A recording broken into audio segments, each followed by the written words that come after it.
तो हमारे राज्य की सुरक्षा के लिए ही सही एक अवसर देने का कष्ट करें। कृपा कर हमें अपने चरण धोने के बहाने इन्हें परखने का ही अवसर दे दीजिए। उचित है।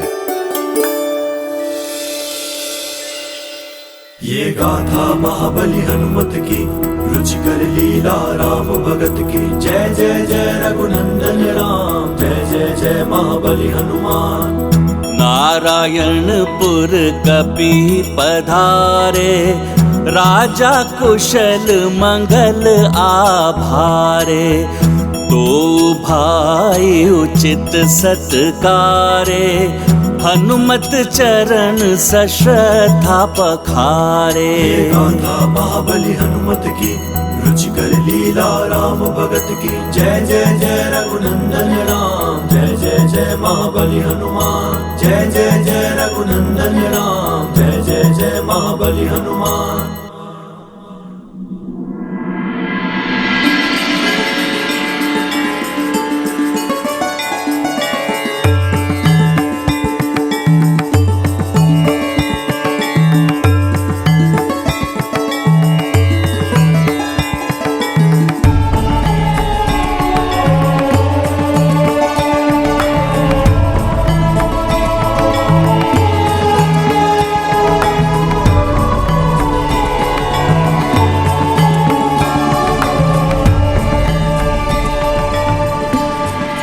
आप दोनों राजपुरुषों को शत शत धन्यवाद,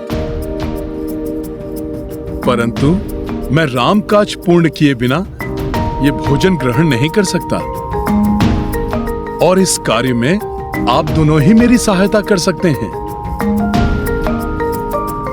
आप अपना अश्व मुझे दान कर दीजिए,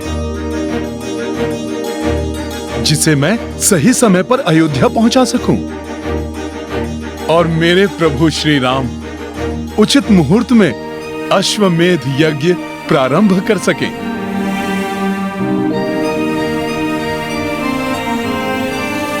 भैया कुशल, हमारा अश्व चुना गया है प्रभु श्री राम के अश्वमेध यज्ञ के लिए। अब इसके परिणाम स्वरूप हमारे नारायणपुर में सब कुशल मंगल ही होगा। हे राम भक्त, हम दोनों भ्राता अपने अश्व को देने के पूर्व एक बार उसे भोजन कराकर विदा करना चाहते हैं।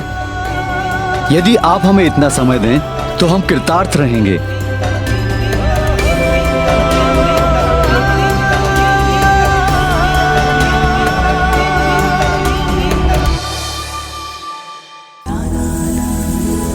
आज मैं स्वयं अपने हाथों से जल लाकर अपने प्रिय अश्व को स्नान करवाऊंगा। स्वयं गुड़ और चने के मिश्रण से भोजन तैयार कर अपने अश्व को प्रस्तुत करूंगा।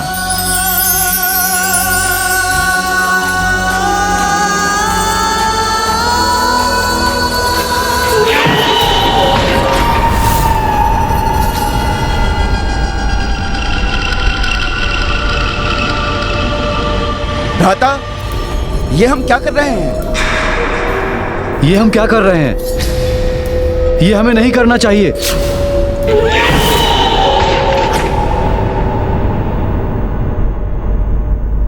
क्या हुआ? कुशल और मंगल अभी तक क्यों नहीं आए? मुझे देर हो रही है। मुझे देखने जाना चाहिए, नहीं तो मैं सूर्योदय के पूर्व अश्व प्रभु श्री राम तक कैसे पहुंचा सकूंगा?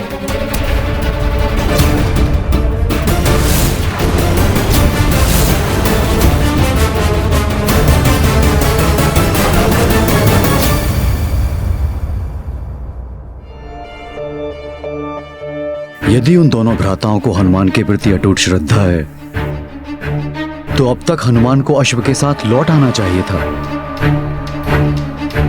गुरुदेव, आप निश्चिंत रहिए, हनुमान अवश्य ही शीघ्र लौट आएंगे।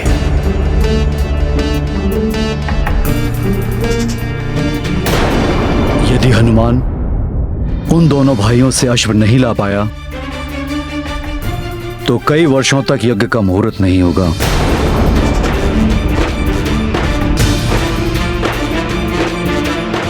और हम ये शुभ अवसर खो बैठेंगे।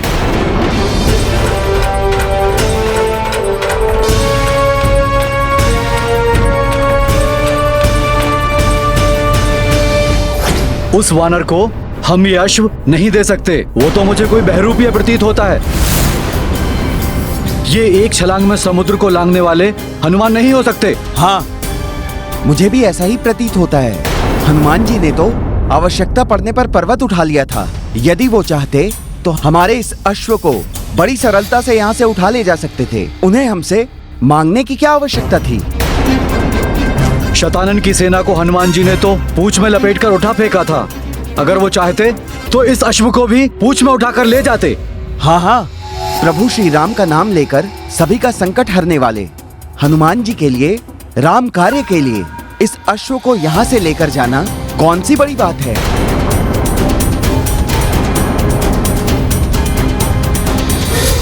प्रभु विष्णु के भक्तों के साथ मैं भला ऐसा कैसे कर सकता था? ये तो मात्र मैं उन राक्षसों के साथ ही ऐसा कर सकता हूँ जो अधर्म के मार्ग पर चलते हैं।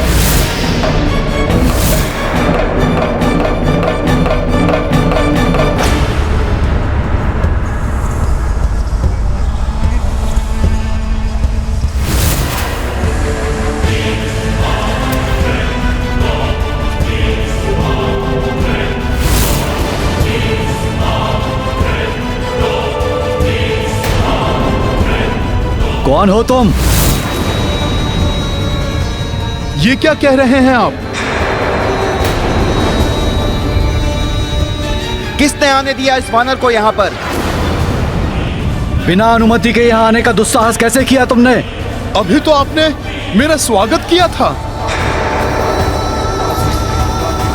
और अभी आप मुझे पहचानने के लिए भी तैयार नहीं।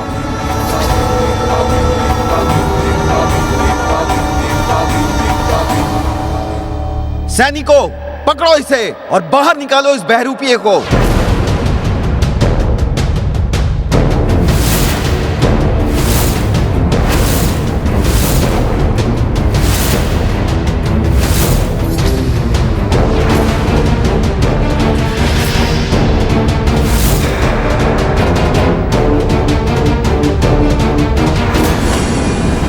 सोच बदल कर आसक्ति को अनासक्ति में बदल दिया मैंने।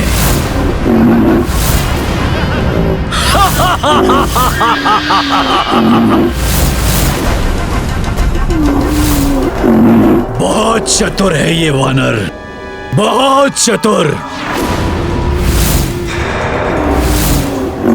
अभी भी अश्व को ले जाने में सफलता प्राप्त कर हमारी योजना को पूर्ण रूप से ध्वस्त कर सकता है। इसलिए प्रथम अवसर पाते ही उस अश्व के जीवन का अंत कर दो। ना रहेगा बांस और ना बजेगी बांसुरी। अकस्मात ही इनके विचार कैसे परिवर्तित हो गए? अवश्य ही ये निकुंभ ने किया है। महाराज कुशल, महाराज मंगल, ये आपको भी ज्ञात है कि मैं हनुमान ही हूँ।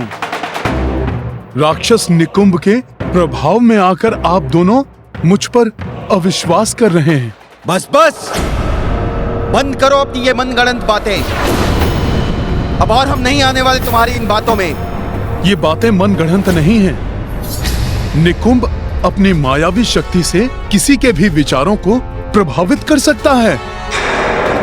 यही है उसकी नवीन रणनीति। उसी ने आप दोनों के मन में मेरे प्रति अविश्वास जागृत किया है। बस बस, मुझे तुम पर तनिक भी विश्वास नहीं है। दूर हो जाओ मेरी दृष्टि से। सैनिकों, बाहर निकाल दो इस वानर को। जो आ गया महाराज।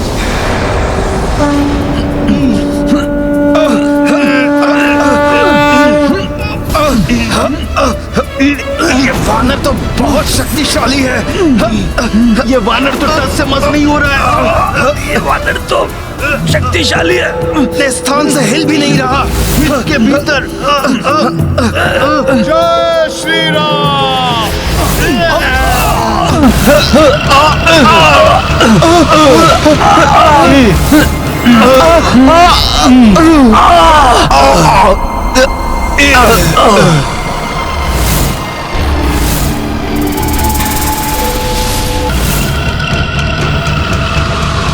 सैनिकों, इस वानर को उठा के फेंक दो बाहर।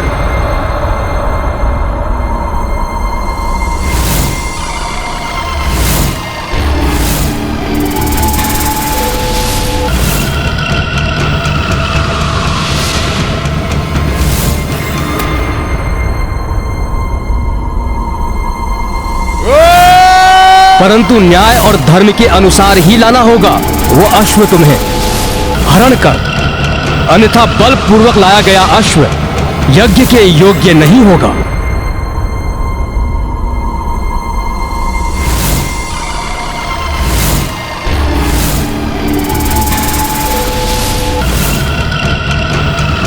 मेरा विश्वास कीजिए, मैं यहाँ युद्ध करने के लिए कदापि नहीं आया हूँ। मैं कुछ नहीं सुनना चाहता। सैनिकों, निकाल दो इस वानर को बाहर। मैं सत्य कह रहा हूँ। मैं प्रभु श्री राम का सेवक हनुमान ही हूँ। प्रभु के अश्वमेध यज्ञ के लिए आपका अश्व लेने आया हूँ। इसलिए मैं ना तो युद्ध के लिए अस्त्र उठाऊंगा और ना ही बल प्रयोग करूंगा।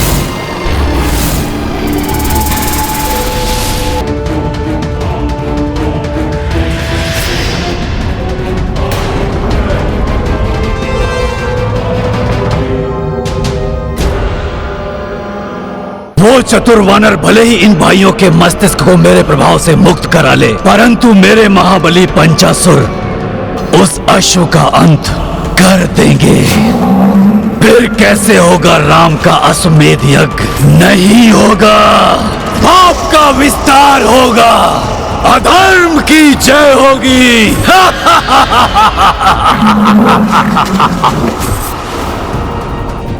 बहुत सुंदर हो तुम अश्व, किंतु तुम्हारा अंत करना आवश्यक है।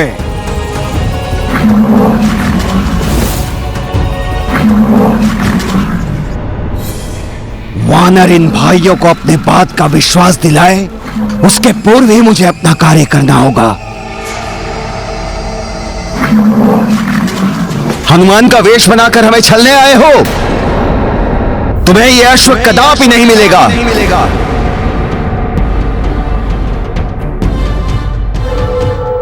तुम्हें यहां से बाहर निकालने के लिए मुझे नारायणपुर की संपूर्ण सेना का बल प्रयोग भी करना पड़े तो भी करूंगा। सैनिकों,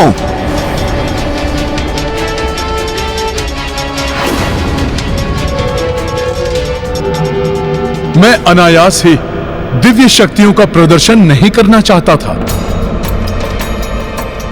किंतु प्रभु का कार्य पूर्ण करने के लिए आपको विश्वास दिलाना आवश्यक है कि मैं ही हनुमान हूं।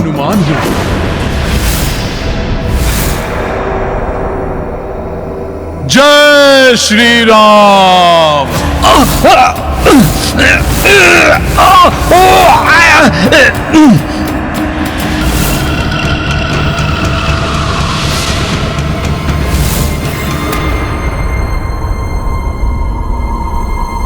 ये वानर हमें माया से भयभीत करना चाहता है। सैनिकों, आक्रमण करो इस वानर पर। मैं आपको भयभीत नहीं कर रहा हूं। मैं तो आपको विश्वास दिलाने के लिए ऐसा कर रहा हूं कि मैं वही हनुमान हूं जो अपना आकार बढ़ाकर संजीवनी के लिए पर्वत उठाकर लाया था।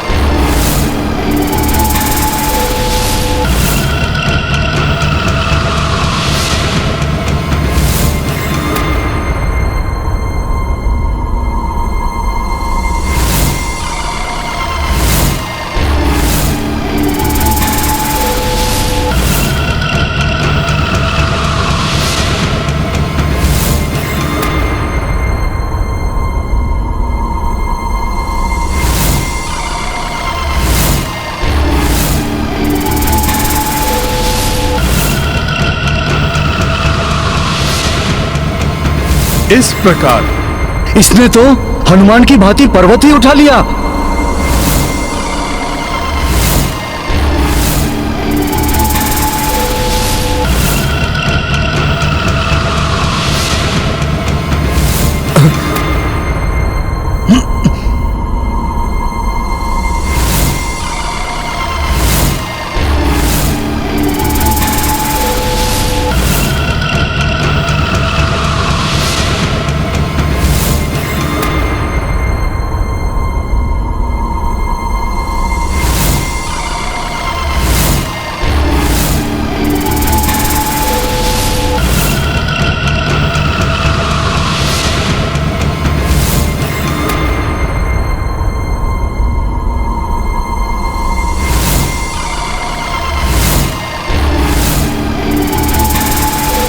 अश्व की ध्वनि इतनी तीव्रता से क्यों हिनहिना रही है ये?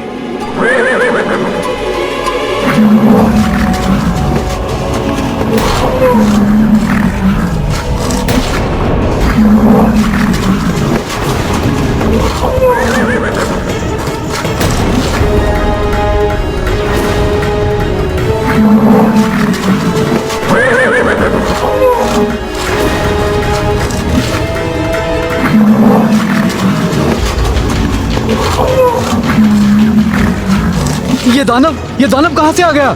ये तो हमारे अश्व का अंत कर डालेगा।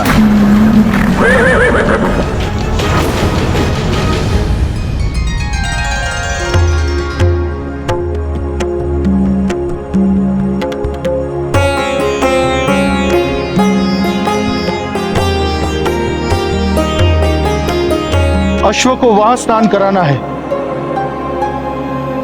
इसीलिए पवित्र जल को वहीं एकत्रित करो। स्वामी, ये आपका प्रथम अश्वमेध यज्ञ है। हमारे कुल देवता सूर्यदेव की कृपा से आप भी अश्वमेध यज्ञ संपन्न करने वाले राजाओं में से एक हो जाएंगे। आपकी कीर्ति आपके पूर्वजों की ही भांति दिग दिगंत तक प्रसारित हो जाएगी। राम राज्य की स्थापना होगी। किंतु ये तो तभी संभव होगा भाभी माँ, जब हनुमान मुहूर्त रहते अश्व को लेकर यहाँ पहुँच जाएं।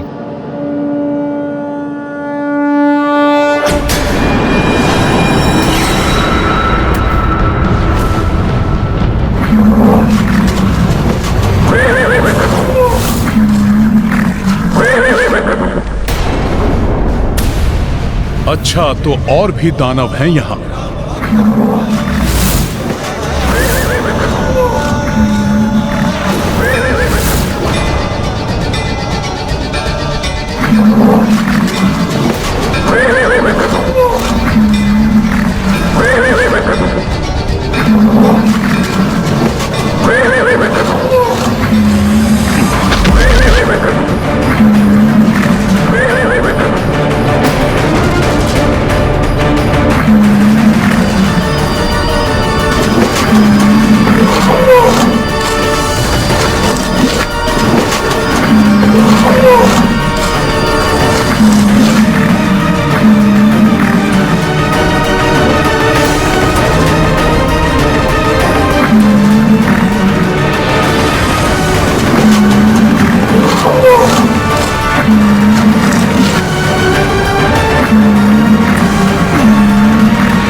इस अश्व को रक्षित कर यहां से ले जाने के लिए तुम सबका संहार करेगा हनुमान।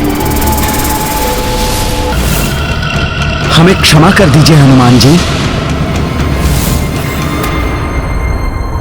जो हम आप पर अविश्वास कर बैठे। न जाने कैसे हमारी मति ही फिर गई थी। हाँ हनुमान जी, हमारे कारण प्रभु श्री राम जी के कार्य को असफल मत होने दीजिए, अन्यथा इस पाप के भागी बनकर हम जी नहीं पाएंगे।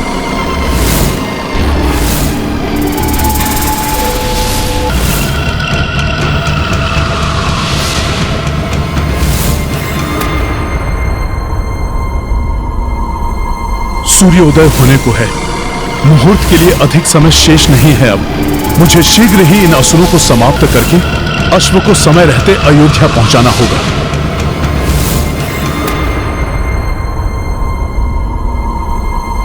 अश्व के जीवन का अंतिम समय आ गया है। एक साथ इन सभी असुरों को समाप्त करना होगा, अन्यथा विलंब हो जाएगा। जय श्री राम।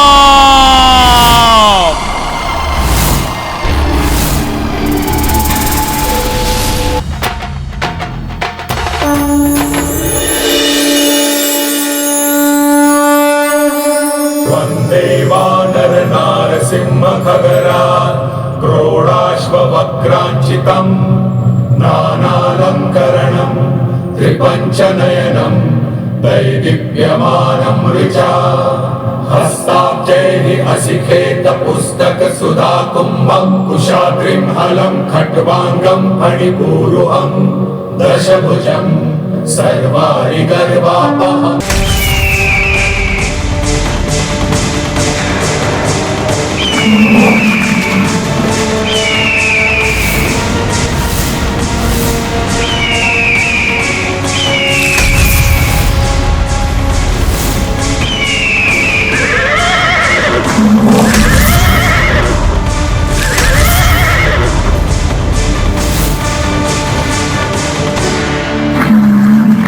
दुष्ट असुर, अश्व की नहीं, अब तुम्हारी जीवन लीला समाप्त होगी।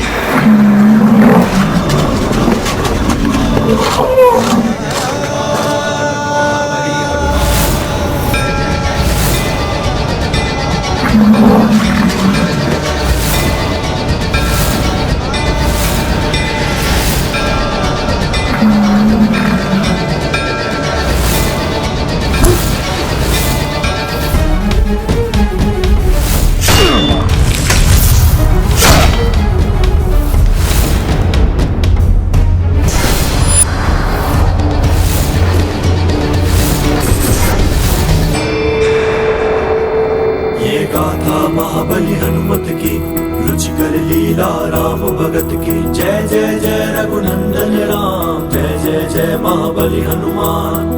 पंच रूप पवन सुत धारे पांचहु दानव क्षण में संहारे जब सहाय बलि हनुमाना राम काज में को व्यवधाना। ये गाथा महाबली हनुमत की रुचिकर लीला राम भगत की जय जय जय रघुनंदन राम जय जय जय महाबली हनुमान जय जय जय रघुनंदन राम जय जय जय महाबली हनुमान।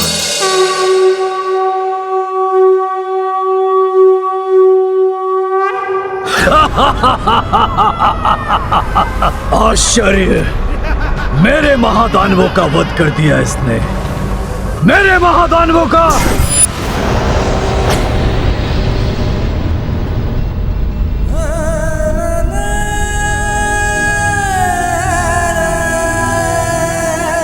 प्रभु श्री राम के अनन्य भक्त हनुमान, हमसे बड़ी भूल हुई है, हमें क्षमा कर दीजिए। इससे पूर्व कि कोई और अनिष्ट घट जाए या हमारी बुद्धि को कोई फिर से प्रभावित करे, आप श्री राम के कार्य हेतु इस अश्व को ले जाइए हनुमान जी। इसमें आप दोनों का कोई दोष नहीं है, ये सब राक्षस निकुंभ ने किया है। संसार में अधर्म का विनाश करने के लिए अपनी माया से वो सबके विचारों को दूषित करने का प्रयास कर रहा है। सत्य है हनुमान जी, आपने हम दोनों भ्राताओं को अधर्म करने से बचा लिया। उस आसुरी शक्ति से हमारी रक्षा करने के लिए आपको शत शत नमन हनुमान जी। मेरी तो इच्छा है कि मैं जगत के सभी मनुष्यों को ऐसी आसुरी शक्तियों से रक्षित कर सकूं।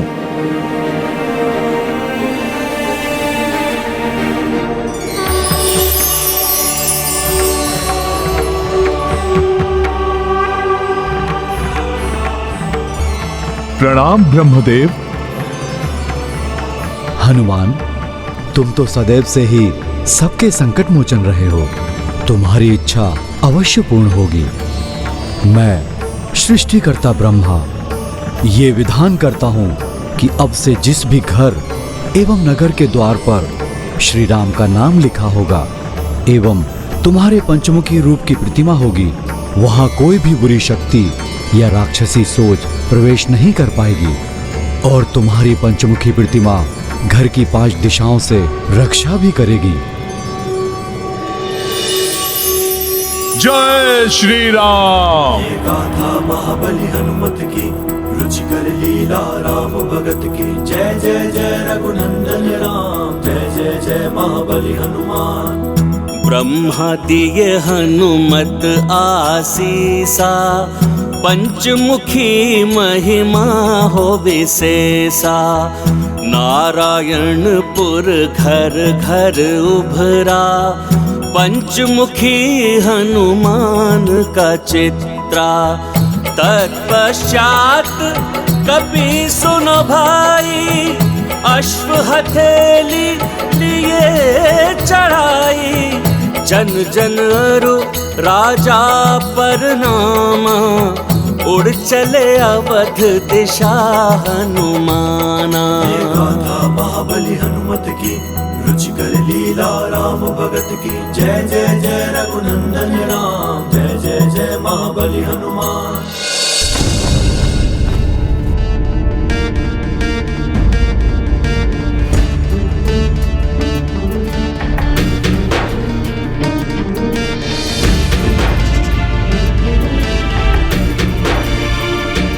उषा काल की लालिमा छा चुकी है क्षितिज पर।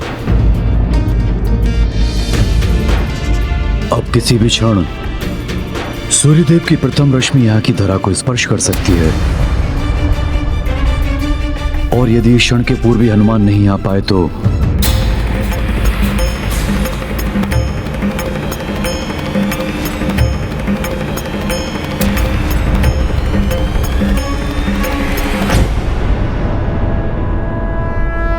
हनुमान आ गए।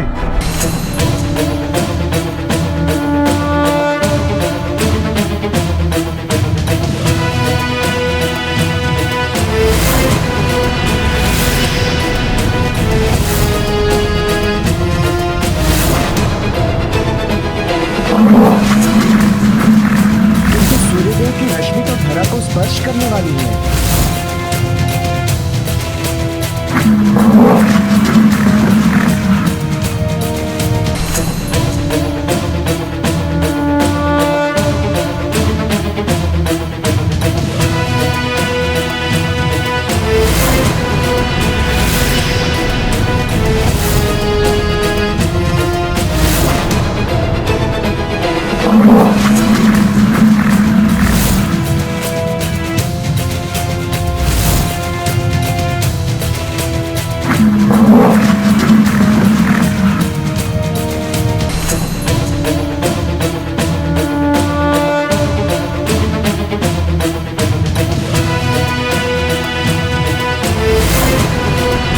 प्रणाम गुरुदेव वशिष्ठ, प्रणाम ऋषि श्रेष्ठ अगस्त्य। कल्याण हो। प्रणाम प्रभु, प्रणाम माता। माता, कहीं मुझे आने में विलंब तो नहीं हुआ ना? पुत्र हनुमान, तुम्हारे होते हुए प्रभु के कार्य में विलंब कैसे हो सकता है? माता, ये कार्य भी मैं प्रभु के प्रताप से ही पूर्ण कर पाया। अब प्रभु के अश्वमेध यज्ञ के संपन्न होते ही चहुं ओर धर्ममय, सुखमय राम राज्य की स्थापना हो जाएगी। माता, और तब राक्षसी सोच को विस्तारित होने का अवसर ही नहीं मिलेगा। हनुमान, यदि तुम चाहते हो कि सुख में राम राज्य स्थापित हो जाए, तो जब तक अश्व पूजा होती है तब तक तुम्हें जाकर एक और महत्वपूर्ण कार्य करना होगा। ऋषि श्रेष्ठ, आप आदेश दीजिए। तो सर्वप्रथम तुम ये बताओ कि अश्वमेध यज्ञ के विषय में तुम्हें कितना ज्ञान है, एवं यज्ञ के अश्व का क्या महत्व है?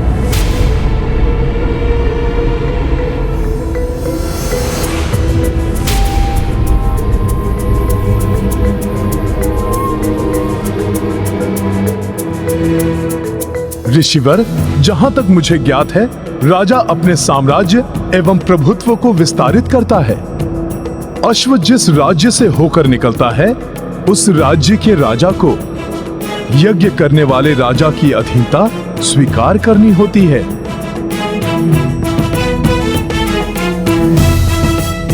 किंतु यदि कोई उस अश्व को रोकता है तो उसे यज्ञ करने वाले राजा की सेना से युद्ध करना होता है। हाँ हनुमान, अंततः इस यज्ञ का लक्ष्य यह है कि समस्त राजा श्री राम की अधीनता बिना युद्ध के ही स्वीकार कर लें एवं राम राज्य में सम्मिलित हो जाएं।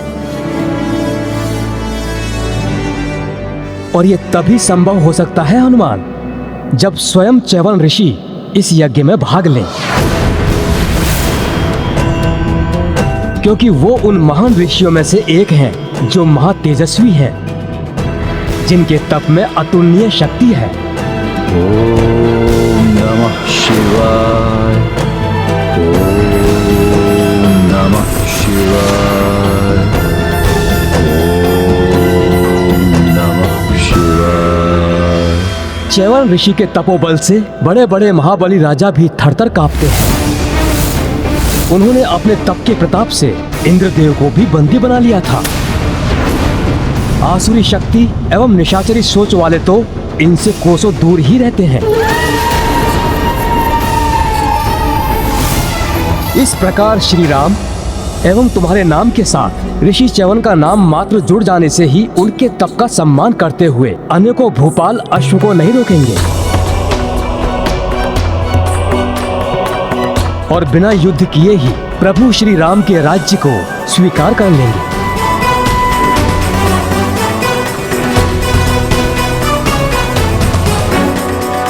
परंतु ऋषि च्यवन सरयू किनारे तप कर रहे हैं, शीघ्र कुपित हो जाते हैं वो।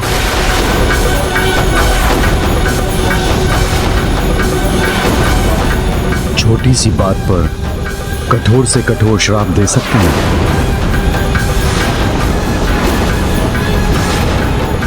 उन्हें यज्ञ के लिए यहां ला पाना लगभग असंभव ही है हनुमान।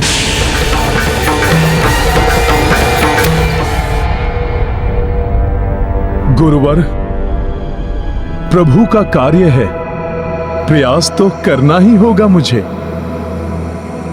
किंतु किसी कारण से रुष्ट होकर उन्होंने पुत्र हनुमान को श्राप दे दिया तो?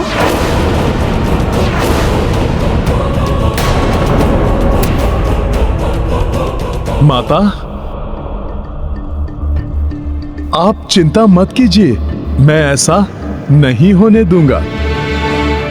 यदि माता ऐसा कुछ हुआ तो भी मैं प्रभु का नाम लेकर उनके श्राप को भी आशीर्वाद समझकर मैं ग्रहण कर लूंगा।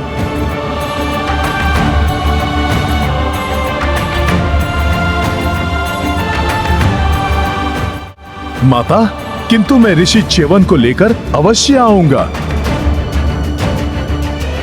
कार्य कितना भी जटिल हो, किंतु बिना किसी संकट के समय रहते यदि वो कार्य कोई कर सकता है तो वो मात्र हनुमान ही है।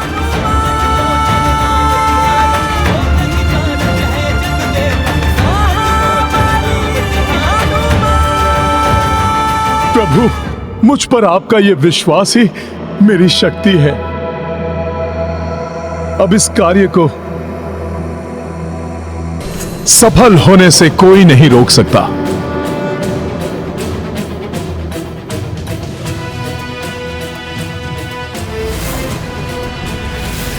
प्रभु, आप बस मुझे आज्ञा दीजिए। सफल मनोरथ बाबा।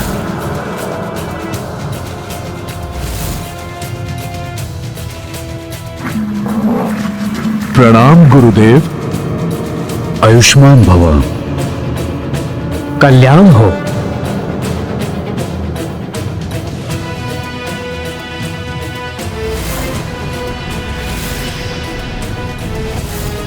जय श्री राम।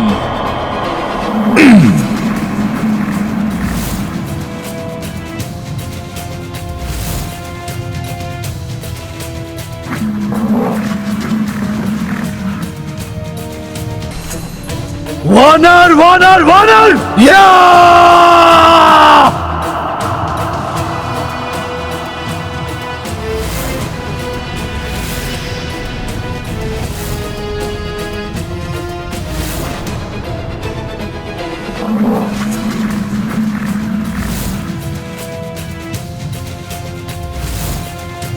ये वानर ही मेरी राह का रोड़ा है।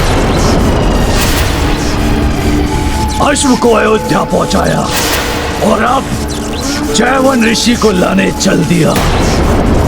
नहीं, चैवन ऋषि के आने का अर्थ है राम राज्य की शीघ्र स्थापना। तब हम आसुरी सोच से पतित नहीं कर पाएंगे मनुष्यों को, तो कैसे होगा पाप का विस्तार, कैसे होगी अधर्म की जय।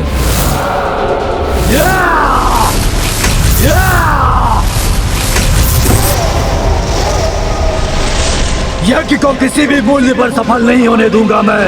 विघ्न डालना होगा, विघ्न।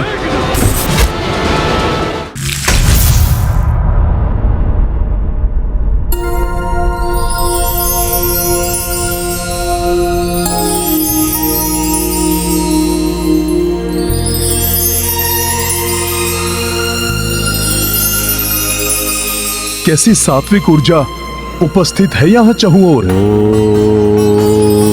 नमः शिवाय। सत्य ही कहा था ऋषिवर अगस्त्य ने। तप के तेज से यहाँ का संपूर्ण वातावरण शुद्ध, पवित्र एवं दिव्य बना हुआ है। ओम नमः शिवाय। च्यवन ऋषि भी आसपास ही कहीं होंगे।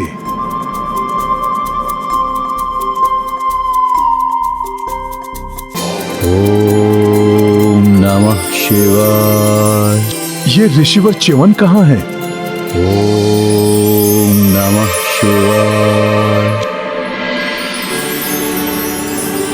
ओम नमः शिवाय।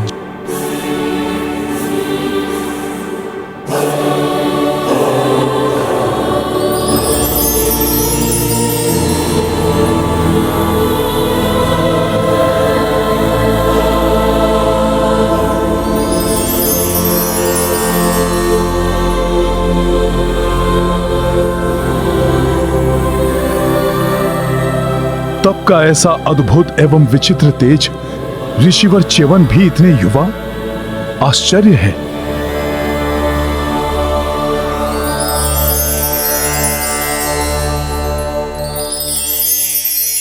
ये क्या, बाहर से तो युवा है किंतु भीतर से वृद्धता भी झलक रही है। ये क्या पहेली है? ये कोई माया है या तप का तेज या फिर कुछ और? वहीं रुक जाओ और निकट जाने का साहस मत करना।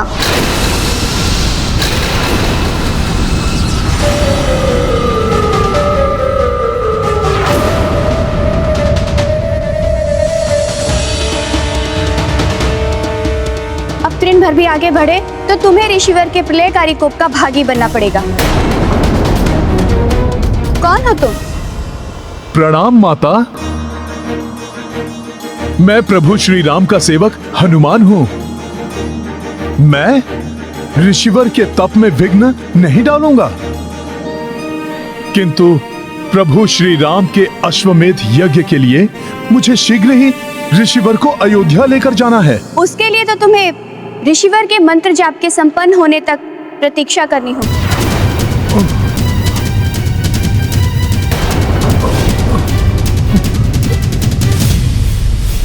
परंतु माता, प्रतीक्षा करूंगा तो अश्वमेध यज्ञ का मुहूर्त ही निकल जाएगा। हनुमान, प्रतीक्षा करने के अतिरिक्त तुम्हारे पास अन्य कोई विकल्प नहीं है।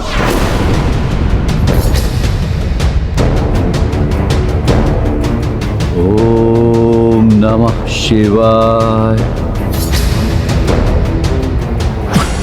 माता, कोई तो विकल्प होगा जिससे ऋषिवर कुपित भी ना हो और ध्यान से जागृत भी हो जाएं। नहीं, अपितु किसी ने उनका ध्यान भंग किया तो उसे कठोर दंड देते हैं ऋषिवर। मैं भी दंड भोग रही हूँ। एक भूल के कारण जीवन भर के लिए इनकी दासी बनना पड़ा मुझे। माता, जीवन भर के लिए दासी? ऐसा क्या हो गया था आपसे? ये एक लंबी कथा है, सुनना चाहोगे? हाँ माता,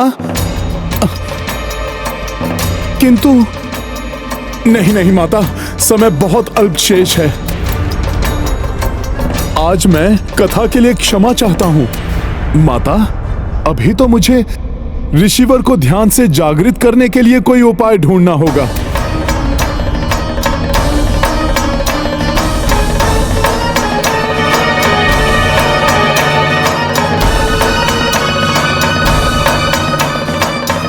क्या हुआ हनुमान? तुम्हारे मन में कोई जिज्ञासा उठ रही है? जिज्ञासा तो है माता। सैकड़ों वर्षों से जिनके प्रताप के बारे में सुना है, वो देखने में इतनी कम आयु के हैं। देह से युवा प्रतीत हो रहे हैं माता, किंतु तपोबल किसी दृढ़ आयु समान ऋषि के जैसा है। इसकी भी कथा लंबी है, कहो तो सुनाऊं? माता तब तो आप रहने दीजिए। अभी तो आप यही प्रार्थना कीजिए कि ऋषिवर को बिना कोपित किए ध्यान से जागृत करने का उपाय मिल जाए मुझे। ऋषिवर का ध्यान तो उनकी इच्छा से ही टूटेगा। उचित है कि तुम प्रतीक्षा करो और मुझे अपने कार्य करने दो।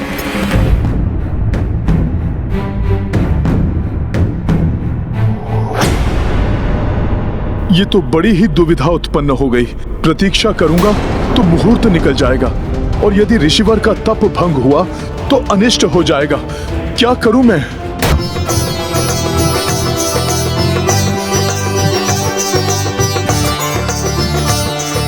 अश्व तो अब दिग्विजय यात्रा के लिए पूर्णतया सज्जित हो गया है, किंतु ऋषिवर च्यवन आने वाले हैं। इसलिए हवन आदि और आगे की विधि उनके अनुसार हो तो उचित है। किंतु यदि हनुमान महर्षि च्यवन को मनाने में असफल रहे तो कहीं उनकी प्रतीक्षा करते करते शुभ मुहूर्त का समय ना निकल जाए। हमने सदैव हनुमान पर विश्वास किया है और उन्होंने सदैव हमारे विश्वास की लाज रखी है। हनुमान आज भी असफल नहीं होंगे।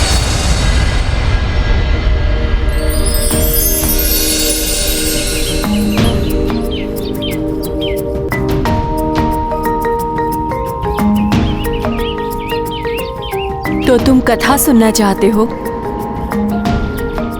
कहां से आरंभ करूं?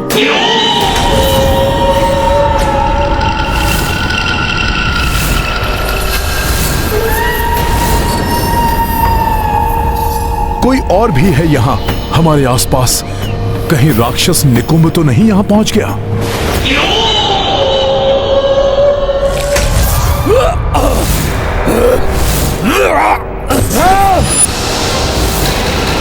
अवश्य ही ये च्यवन ऋषि के तप की ऊर्जा है जो इस क्षेत्र की रक्षा कर रही है। ऋषि, ऐसे ही नहीं जाने दूंगा मैं तुम्हें। और अधिक शक्ति का संचय करके आऊंगा मैं। हनुमान, प्रतीत हो रहा है कि तुम्हें आसपास किसी दुष्ट शक्ति का आभास हो रहा है। हाँ माता, कोई तो दुष्ट आत्मा है यहाँ। उसकी चिंता तुम मत करो हनुमान। ऋषिवर के तपोबल के प्रभाव से कोई भी दुष्ट आत्मा यहाँ नहीं आ सकती।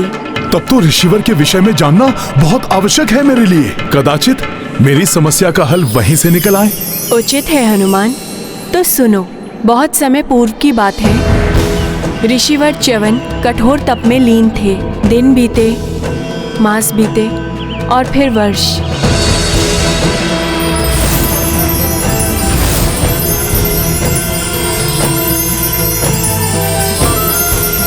और इस प्रकार सहस्त्रों वर्ष उनका तप चलता रहा।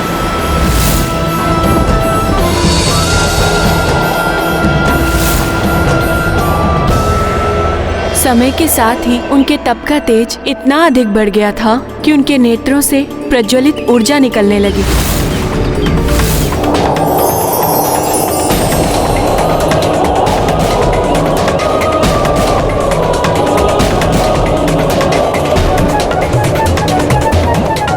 वो इतने गहन ध्यान में लीन हो गए कि दीमकों ने अपनी बांबियां उनके चारों ओर बना ली।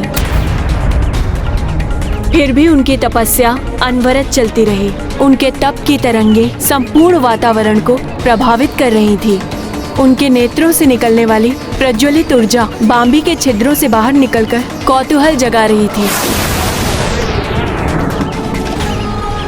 उन्हीं दिनों तीर्थ यात्रा पर अपनी पुत्री सुकन्या एवं सेना के साथ निकले हुए मनुपुत्र राजा शर्यार्थी ने नर्मदा नदी के किनारे पड़ाव डाला। वहीं निकट के वन में ऋषि च्यवन तप में लीन थे। उनके तप की तरंगों के प्रभाव से आकृष्ट होकर सुकन्या अपनी सखियों के साथ उस ओर निकल पड़ी।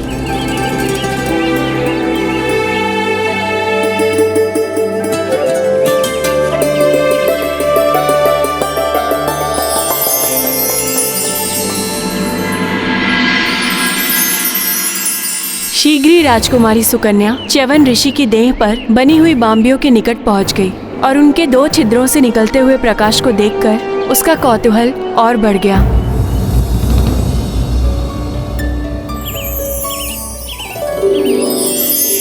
कितनी विचित्र है ये दीमकों की बाम्बी, और इन छिद्रों से निकलते हुए प्रकाश को देखकर ऐसा प्रतीत होता है जैसे इसके भीतर कोई प्रकाश पुंज हो।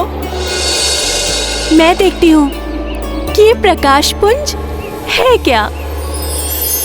सुकन्या को भय तो लग रहा था, किंतु कौतूहलवश उसने एक तीक्ष्ण तृण को उठाया और बाम्बी के निकट पहुंच गई। तीक्ष्ण तृण? ऐसा कौतूहल तो संकट का कारण बन सकता था माता।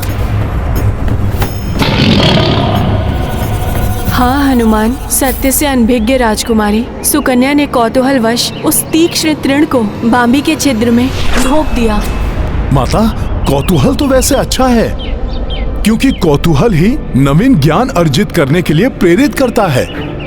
किंतु कौतूहलवश असावधानी से किया गया कार्य कभी कभी घातक भी बन जाता है।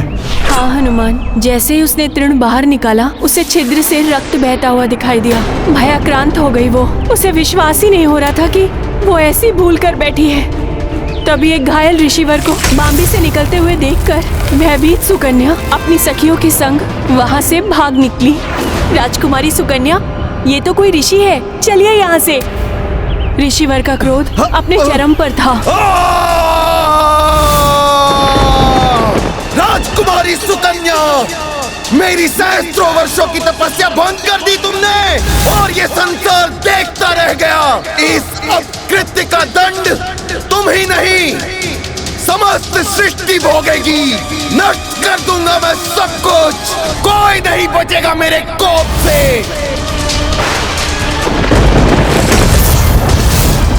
ये तो बहुत ही बुरा हुआ माता। ऋषिवर के क्रोध का ऐसा झंझावात उठा कि सृष्टि के पंचभूत तत्व भी असंतुलित हो उठे।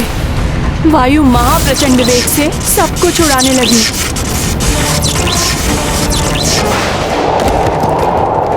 नदियों के जल ने भीषण रूप धारण कर लिया। स्वच्छ आकाश सहसा ही घने मेघों से छा गया।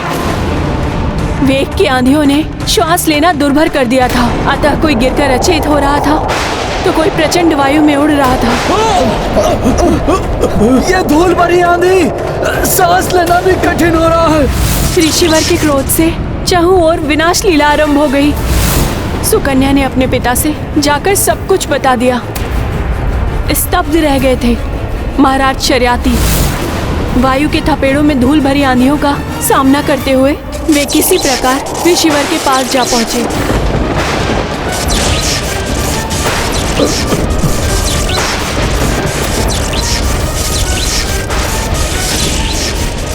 क्षमा ऋषिवर, क्षमा। मेरी पुत्री के इस कृत्य के लिए मैं क्षमा चाहता हूँ। अपने इस कोप को शांत कर लीजिए ऋषिवर।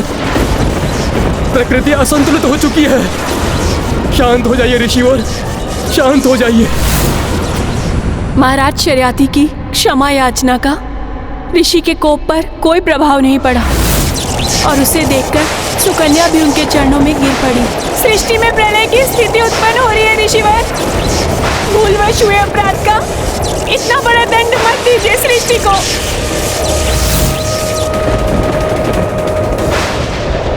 भूलवश किया गया हो या जानते हुए, अपराध अपराध होता है और अपराधी को दंड मिलना चाहिए।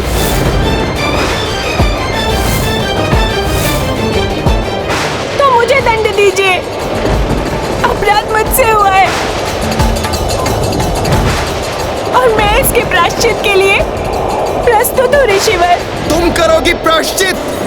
मेरे जीवन भर की तपस्या को भंग किया तुमने, तो आजीवन मेरी सेवा करने का प्रण लो, विवाह करो मुझसे।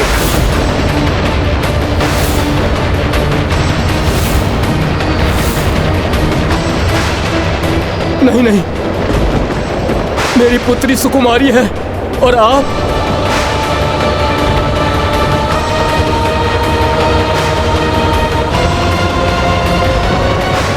स्वीकार है मुझे, विवाह करूंगी मैं आपसे। सदैव आपकी सेवा का प्रण लेती हूं मैं, किंतु ये विनाश लीला अब रोक लीजिए।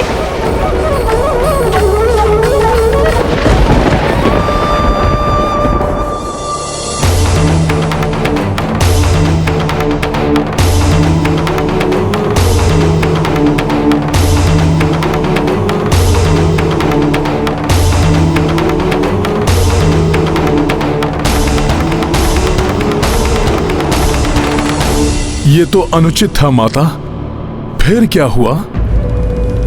विवाह हुआ या नहीं?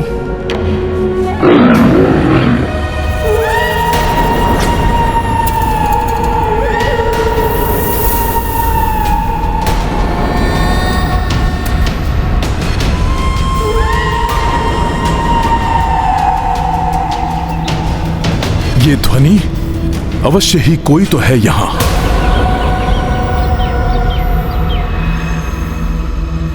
विवाह हुआ हनुमान। सुकन्या अपने पति को इष्ट देव मानकर दिन रात उनकी सेवा में जुट गई। पतिव्रत धर्म का पालन, सदाचरण एवं वर्षों की अनवरत सेवा को देखकर एक दिन ऐसा भी आया जब ऋषिवर सुकन्या पर प्रसन्न हो गए।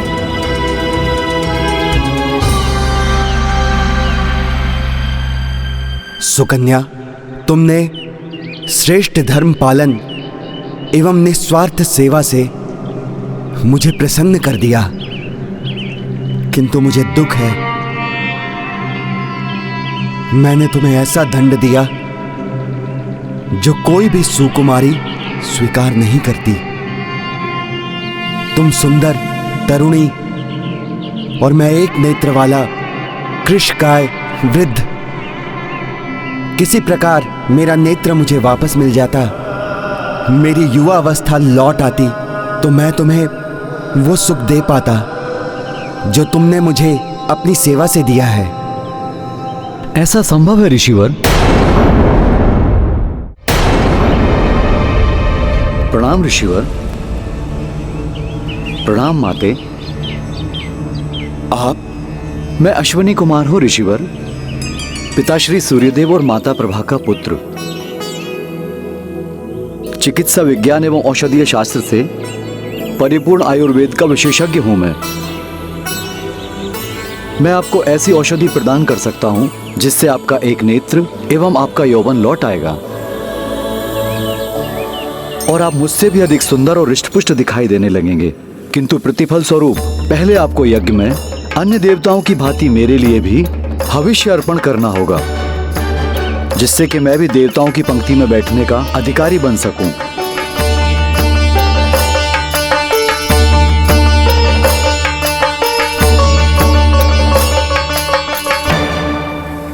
अवश्य ही ये देवी सुकन्या के श्रेष्ठ धर्म पालन एवं ऋषिवर के तपोबल का परिणाम था, जो अश्विनी कुमार स्वतः ही उनकी सहायता के लिए प्रेरित हुए। फिर क्या हुआ माता? कर्म फल तो मिलता ही है हनुमान। ऋषिवर ने शीघ्र ही यज्ञ आरंभ कर दिया, किंतु जब यज्ञ अपनी चरम सीमा पर पहुंचने लगा तो अश्विनी कुमार के नाम से आहुतियां पड़ती देखकर इंद्रदेव कुपित हो उठे और ऋषिवर को ऐसा करने से रोकने के लिए आ गए।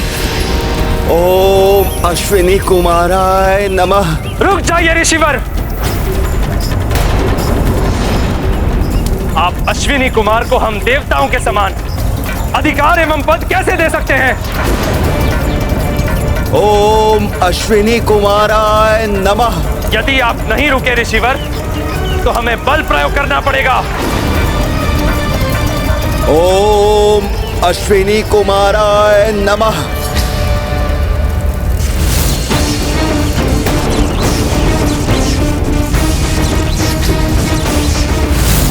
ओम अश्विनी कुमाराय नमः। आप ऐसे नहीं रुकेंगे ऋषिवर।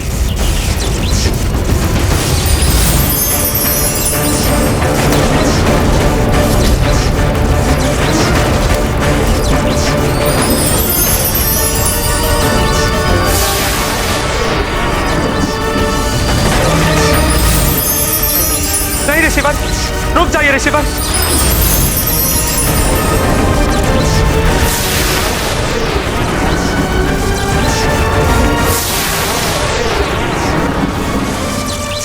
क्षमा ऋषिवर च्यवन, क्षमा। रोक लीजिए अपने कोप को। मैं वचन देता हूं कि आपकी इच्छा अनुसार अब से अश्विनी कुमार को हम देवताओं के समान ही वे सम्मान और भविष्य के अधिकारी होंगे।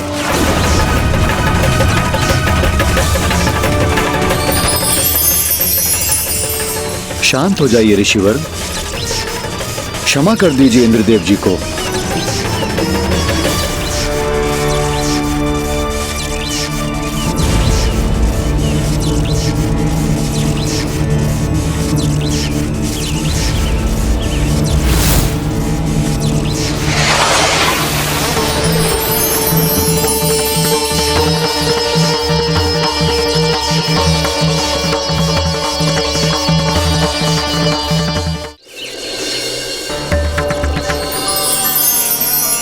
आपने मुझे देवताओं के समान अधिकार दिलाए। आपको धन्यवाद ऋषिवर।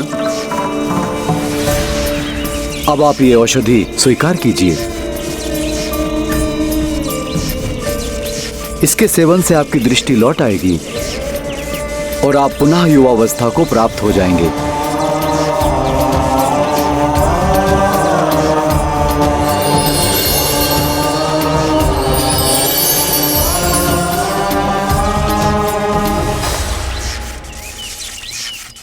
और मैं ये घोषणा करता हूं, भविष्य में ये औषधि आपके नाम से ही प्रचलित होगी।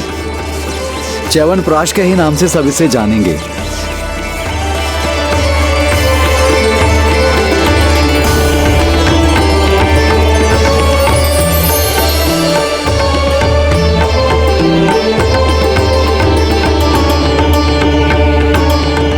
तत्पश्चात उस औषधि के प्रभाव से ऋषिवर के नेत्र वापस आ गए और ऋषिवर एवं सुकन्या दोनों का यौवन पुनः वापस आ गया।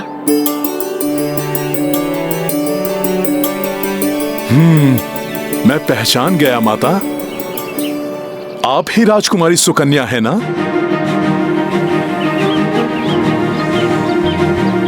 माता, आप दोनों की कथा से मुझे इतना तो ज्ञात हो गया है कि ऋषिवर मात्र शीघ्र कुपित ही नहीं होते, अपितु वो भावुक भी हैं, न्याय भी करते हैं। हो सकता है इन्हीं सब के मध्य से ऋषिवर को ध्यान से जागृत करने का कोई उपाय निकल आए। हाँ हनुमान, लक्ष्य को ध्यान में रखकर निरंतर आगे बढ़ने वाला ही लक्ष्य को प्राप्त कर सकता है।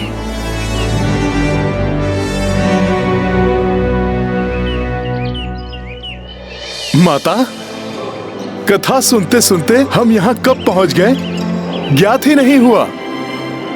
अब मैं जल भर कर लाता हूँ।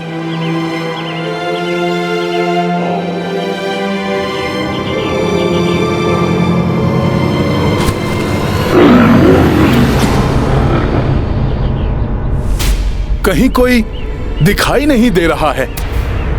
कदाचित कोई वन्य जीव हो।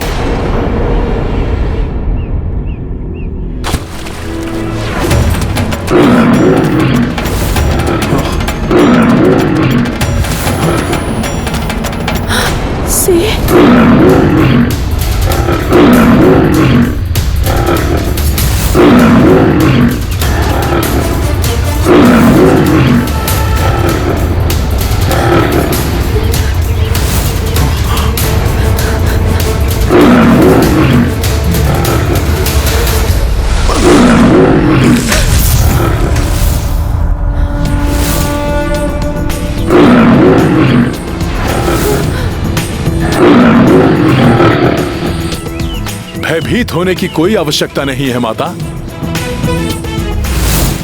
मैं संभाल लूंगा सिंह को। रुक जाओ हनुमान। जीव हिंसा ऋषिवर के सिद्धांतों के विपरीत है, विशेष रूप से वन जीवों की। हिंसा के वो पूर्णता विरुद्ध है, इसलिए तुम इस सिंह को आहत मत करना। ये स्त्री मेरा आहार है वानर, इसलिए मेरे मार्ग से हट जाओ। मैं बहुत भूखा हूँ। ऋषिवर च्यवन के सिद्धांतों के अनुसार मैं तुम्हें आहत नहीं करूंगा वनराज, किंतु तुम्हें माता को भी आहत नहीं करने दे सकता।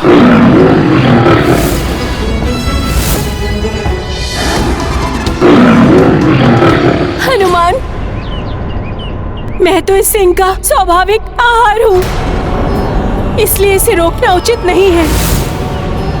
और यदि मेरी देह से किसी जीव की क्षुधा शांत होती है तो ये मेरा सौभाग्य ही होगा। यदि तुमने माता को आहार बना लिया तो ऋषिवर च्यवन की रक्षा कौन करेगा?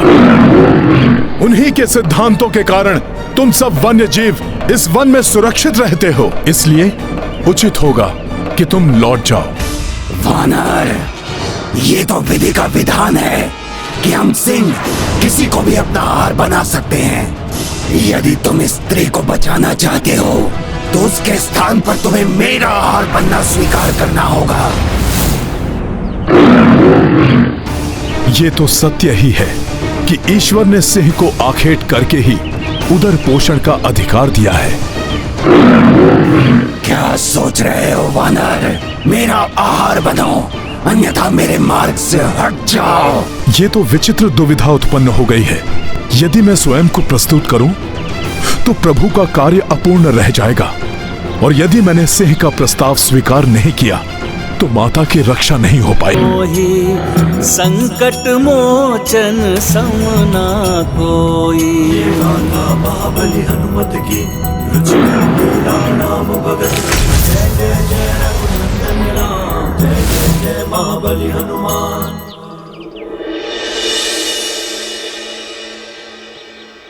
उठो हनुमान।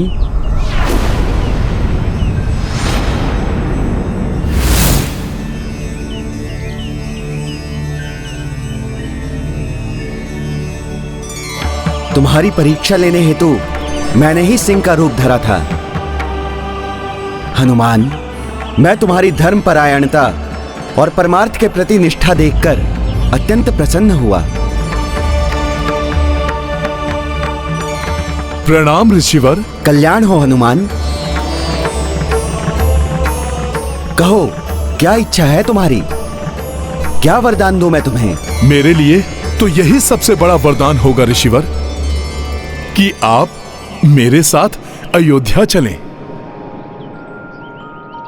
और प्रभु श्री राम के अश्वमेध यज्ञ में आप भाग लें। स्वयं प्रभु श्री राम ने मुझे यहां आपको लाने भेजा है। स्वयं प्रभु श्री राम ने अपने इस तुच्छ भक्त को बुलाया है। अब ये भक्त प्रभु श्री राम के आदेश का पालन करने में एक क्षण का भी विलंब नहीं करेगा। प्रभु श्री राम ने अपनी अयोध्या नगरी में अपने भक्त को बुलाकर उसका जीवन धन्य कर दिया है। मैं आ रहा हूं प्रभु श्री राम, मैं आ रहा हूं। अद्भुत है ऋषि च्यवन की भक्ति, विलक्षण है इनका प्रभु प्रेम।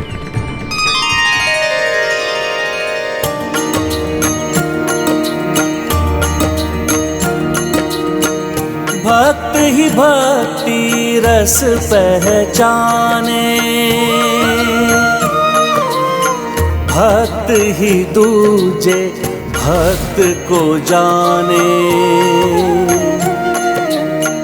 अवध दिशा च्यवन ऋषि दौड़े,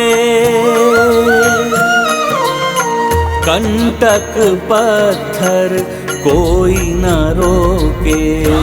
सिया राम जय हनुमान। देख कपि भावुक हो आई, ऋषि प्रतिपद प्रहस्त उठाई। जय जय अवधपति श्री राम, जय च्यवन ऋषि जय हनुमान। राम सिया राम जय हनुमान, ये गाथा महाबली हनुमत की, रुचिकर लीला राम भगत की। जय जय जय रघुनंदन राम, जय जय जय महाबली हनुमान।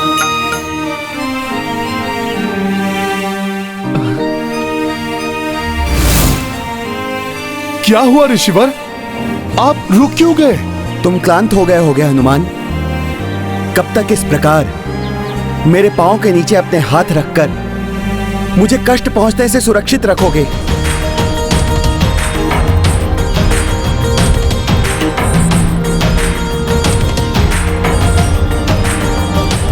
जब तक आप अयोध्या नहीं पहुंच जाते ऋषिवर, आप इतने समय से तप में लीन थे, इसलिए मैं आपकी क्लांत देह को और क्लांत नहीं होने दूंगा। आप चिंता ना करिए, प्रभु कृपा से मुझे कुछ नहीं होगा। तुम धन्य हो हनुमान, धन्य हो। तुम अभी भी अपनी नहीं, मात्र मेरी चिंता कर रहे हो। परमार्थ का ऐसा परम भाव मैंने किसी और में नहीं देखा। हे ऋषिवर, ये परमार्थ नहीं, ये तो मेरा परम स्वार्थ है। आप जैसे राम भक्त की सेवा कर मैं तो अपने प्रभु श्री राम की ही सेवा कर रहा हूं। इसलिए यदि आपको आपत्ति ना हो तो आप मेरे हाथ पर विश्राम करते करते चलिए। मैं आपको समय पर अयोध्या पहुंचा दूंगा। उचित है हनुमान, किंतु स्मरण रहे, मार्ग में मेरे विश्राम में कोई बाधा नहीं आनी चाहिए। यदि ऐसा हुआ तो मैं उसी क्षण नीचे उतर जाऊंगा। फिर तुम्हें मेरे साथ उड़कर नहीं अपितु चलकर जाना होगा। और हां हनुमान, मेरी निद्रा भी भंग नहीं होनी चाहिए, अन्यथा मेरे क्रोध की ज्वालामुखी फट सकती है। ऋषिवर, मैं सावधान रहूंगा। आप निश्चिंत होकर मेरे हाथों पर विराजमान हो जाइए।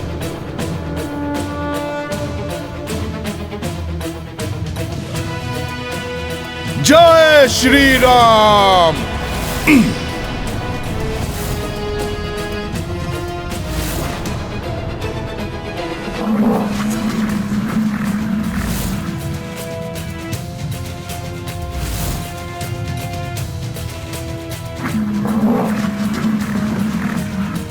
आइए ऋषिवर।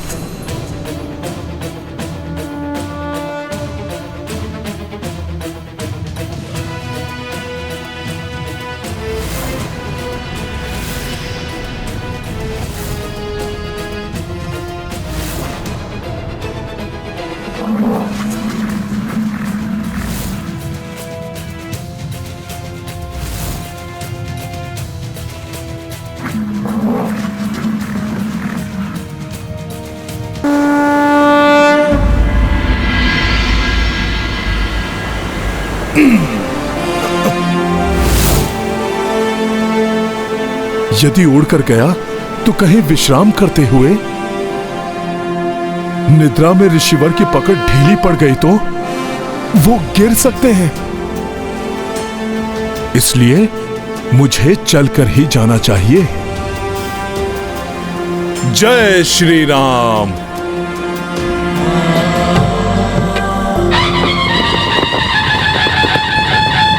अयोध्या नरेश श्री रामचंद्र की जय। अयोध्या नरेश श्री रामचंद्र की जय। अयोध्या नरेश श्री रामचंद्र की जय। अयोध्या नरेश श्री रामचंद्र की जय। अयोध्या नरेश श्री रामचंद्र की जय।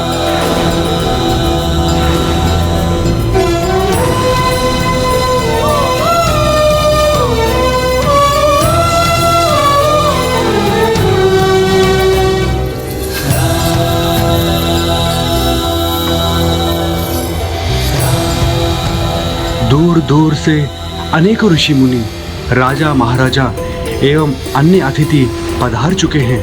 मुझे विश्वास है शीघ्र ही ऋषि च्यवन को लेकर हनुमान भी आ जाएंगे।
कैसे विचित्र मायावी वृक्ष हैं ये, जिनकी जड़ें पृथ्वी से बाहर निकलकर मुझे जकड़ने का प्रयास कर रही हैं। ये तो संपूर्ण वन ही मायावी प्रतीत होता है।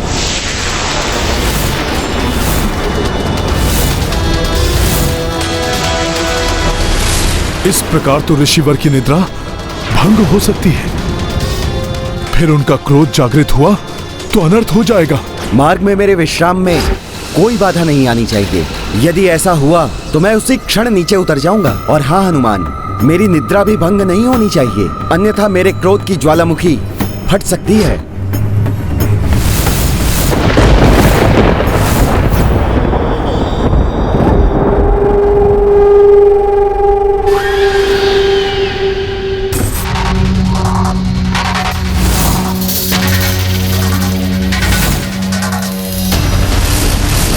ये तो विकट स्थिति उत्पन्न हो गई।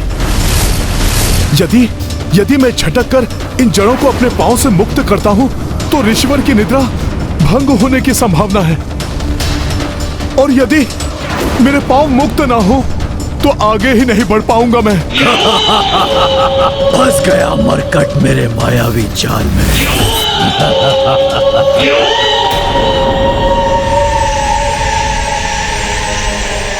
अब ये लताएं भी बांध रही हैं मुझे। शीघ्र ही मुझे इस संकट निवारण का कोई उपाय सोचना होगा।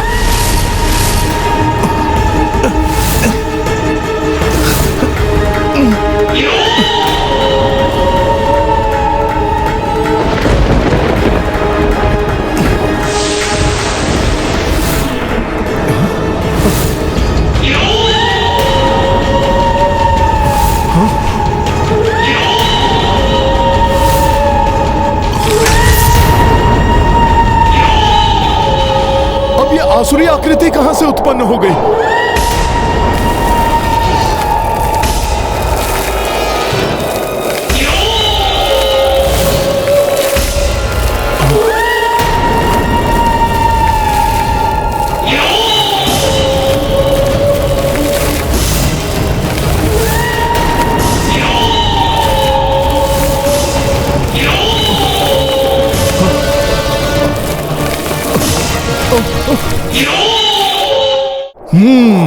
समझ गया,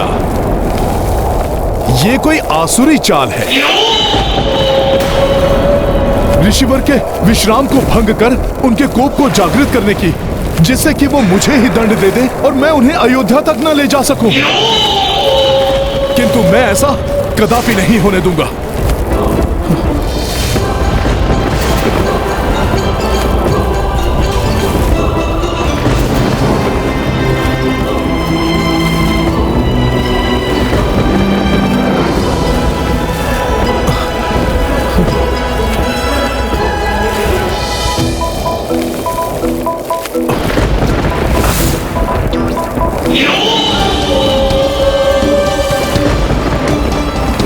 सखा,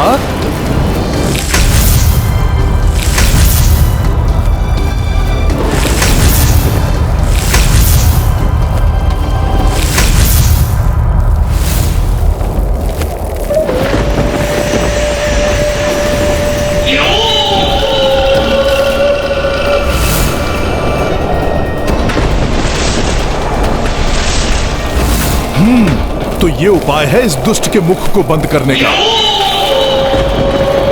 सखा,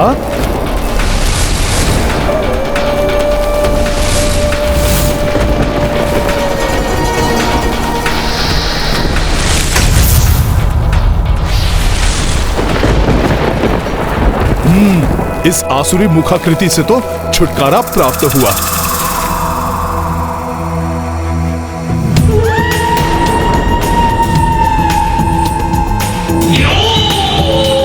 ये काली आसुरी आकृतियां अभी भी यहां हैं,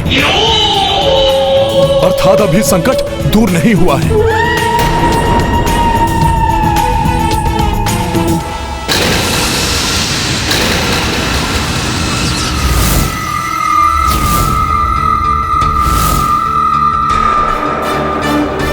ऋषिवर को आहत नहीं होने दूंगा मैं। सखा,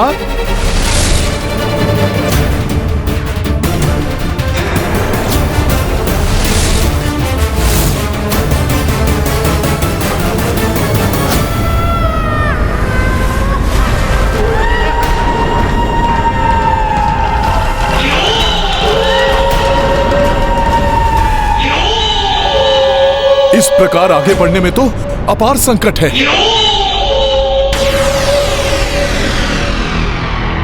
ऋषिवर के प्राण सुरक्षित नहीं है, इसलिए उनकी निद्रा और विश्राम भंग हुए बिना सर्वप्रथम मुझे इन मायावी वृक्ष रूपी संकटों से मुक्ति पानी चाहिए।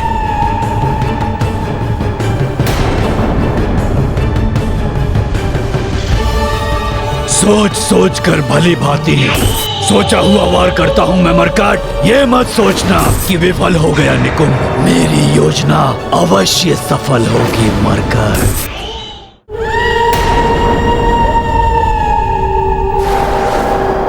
तो दुष्ट निकुंभ अभी भी अश्वमेध यज्ञ में व्यवधान उत्पन्न करने का प्रयत्न कर रहा है।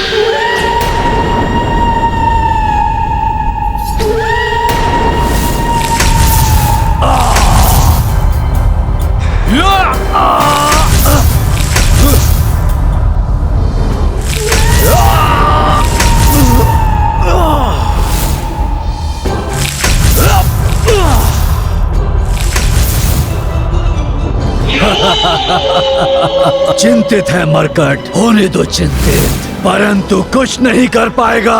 मेरी माया से बच नहीं सकेगा वो। सर्वप्रथम ऋषिवर के विश्राम की उचित व्यवस्था करता हूं, उसके उपरांत ही इन असुरों को मार्ग से हटाऊंगा मैं। सखा,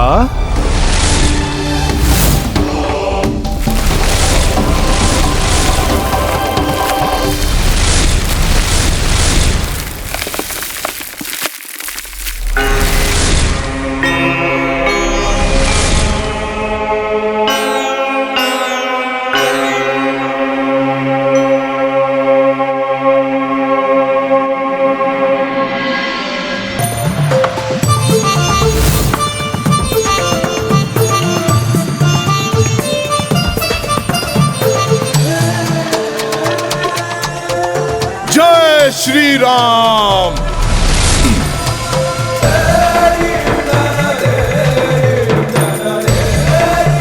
क्षमा कीजिए ऋषिवर, उन दुष्ट असुरों के कारण मुझे अपने हाथ से उतारना पड़ा आपको, परंतु यहां आपकी निद्रा भंग नहीं होगी। प्रभु श्री राम की, प्रभु श्री राम की। अयोध्या नरेश प्रभु श्री राम को हम ऋषिगणों का प्रणाम। प्रणाम गुरुदेव।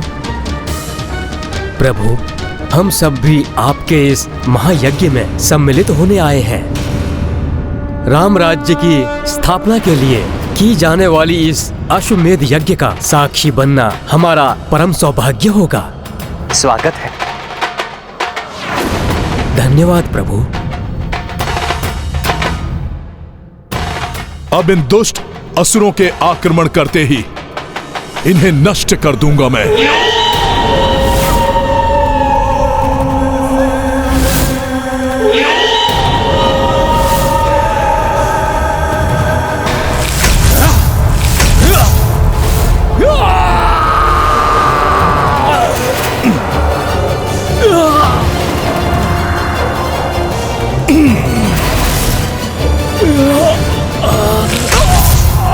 बताओ मुझे, तुम्हारे अन्य सहयोगी कहाँ हैं? रोक नहीं सकोगे तुम मुझे मारकर, भले ही कितने प्रयत्न कर लो तुम। निकुंभ हूं मैं, सहो मेरे असुर सेवकों के प्रहार।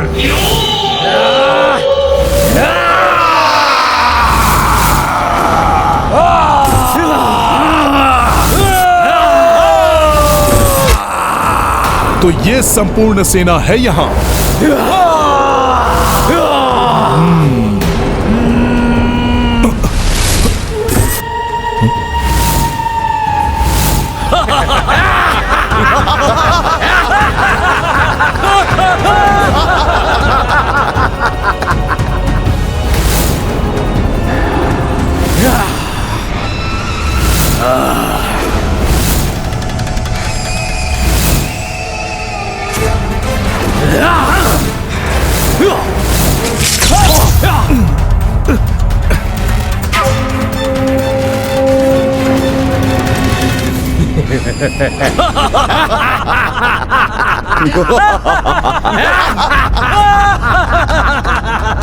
अरे ये क्या है?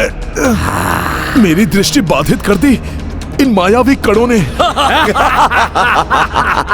अब तुम यहाँ खड़े रह जाओगे हनुमान, और हम सब आक्रमण कर इस ऋषि का वध कर देंगे। और सब वहाँ अयोध्या में तुम्हारी प्रतीक्षा करते रह जाएंगे, और यज्ञ का मुहूर्त बीत जाएगा।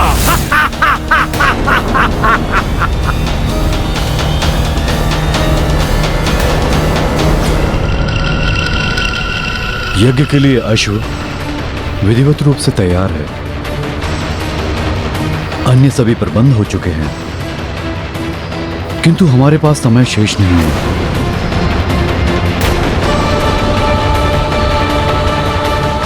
यदि ये पहर बीत गया तो मुहूर्त निकल जाएगा।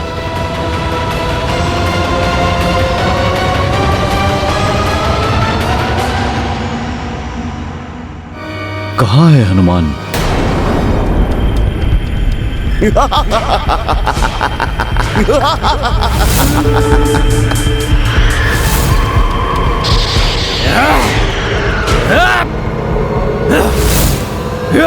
मेरी दृष्टि बाधित हो गई है।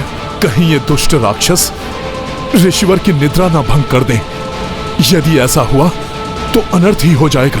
व्यक्ति का प्रथम कर्तव्य होता है अपने उत्तरदायित्व का भली भांति निर्वहन करना, चाहे मार्ग में कितनी भी चुनौतियां आए।